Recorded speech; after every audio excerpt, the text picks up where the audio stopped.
Picture the Himalayas. Chances are you're visualizing a single massive peak covered in snow, but the reality is much bigger. This is a sprawling complex of parallel mountain ranges. This diagram breaks down the formation of this system into 3 distinct steps. Around 50 million years ago, the Eurasian and Indo-Australian tectonic plates collided. The incredible pressure squeezed the ancient Tethys Sea that sat between them, forcing the seafloor sediments upward into massive folds. Because those tectonic plates are still pushing against each other right now, this is classified as a young fold mountain system. It is actively growing. The official elevation of Mount Everest was recently updated to 8,848.86 meters, confirming a nearly 1 meter increase. Looking at this map, you'll spot something surprising about India's highest peak, K2. It is explicitly crossed out from the main Himalayas. Geologically, K2 belongs to the Trans-Himalayas, an older, completely separate range to the north. Treating this entire region as one giant mountain is exactly how test makers trip you up. To actually understand this geography, we have to decode its distinct spatial layers. This broad classification map divides the northern mountains into 3 specific regions: the Trans-Himalayas in the north, the sweeping arc of the main Himalayas in the center, and the eastern hills. Let's break these down from north to south. Here in the Trans-Himalayas, there are 3 parallel lines of mountains. A quick way to map them from north to south is the mnemonic KLZ: Karakoram, Ladakh, and Zoskar. Notice how the Indus River cuts a deep gorge directly between the Ladakh and Zoskar ranges. Moving immediately south, we hit the Great Himalayas, or Himadri. This is the highest, most unbroken stretch of mountains on the planet, often referred to as the roof of the world. This elevation profile shows the exact west-to-east sequence of the Himadri's major peaks. Starting on the western edge, we have Dhaulagiri, followed by Annapurna, Everest, Makalu, and finally Kanchenjunga on the right. Since K2 sits way up in the Trans-Himalayas, Kanchenjunga claims the title of the highest undisputed peak within India's section of the main Himalayas.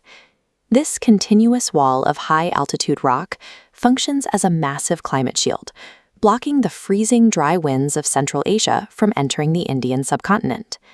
Dropping south, we reach the Middle Himalayas, including the Purvanchal and Dhaulagiri ranges. With altitudes around 4,000 meters, it's perfect for tourist valleys and alpine meadows.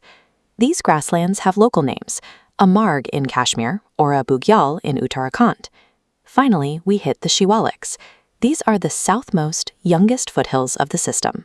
The long, flat valleys sandwiched between the Middle Himalayas and these Shiwalik Hills are known as duns in the west, like Dehradun, and dwars in the east. Massive structural fractures slice through the mountain layers. The ITSC separates the Trans and Great Himalayas. The MCT divides the Great and Middle ranges. The MBF splits the middle from the Shiwaliks, and the HFF marks the start of the northern plains. These fault lines are the actual tectonic seams, where the immense pressure of the plate collision is focused.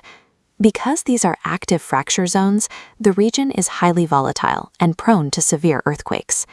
Instead of looking at north to south layers, this chart shows Sir Berard's river matrix. It cuts the mountains vertically from west to east using major river boundaries: the Indus, Sutlej, Kali, Teesta, and the Heng. The westernmost chunk, sitting right between the Indus and Sutlej rivers, is the Punjab or Kashmir Himalaya. It contains a highly specialized glacial clay deposit known as Kariwa soil.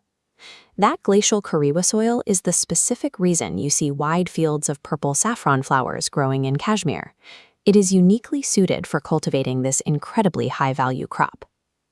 Moving across these steep vertical chunks requires navigating narrow, treacherous mountain passes, which historically dictated the flow of people and goods.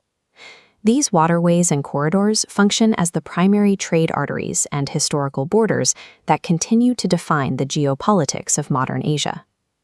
Following the range to its eastern extreme, we hit the Dihang Gorge. Here, the mountains make an abrupt, sharp turn directly to the south. These eastern southward bending mountains are collectively called the Purvanchal. This section includes specific ranges like the Patkai Bum in Arunachal Pradesh and the Mizo Hills further south. This brings us to a major point of confusion for students. Look at the state of Meghalaya, highlighted in orange. Despite sitting right next to the Purvanchal, Meghalaya's Garo, Khasi, and Jaintia hills are absolutely not part of the Himalayas. Geologically, they are an extension of the ancient peninsular plateau of central India, physically separated from the mountain arc by a geological gap. When you analyze the spatial layout, exceptions like Meghalaya and K2 reveal themselves as logical patterns rather than random facts. This visual cheat sheet provides the structural framework needed to navigate every exam trap successfully. Take a screenshot for your final revision.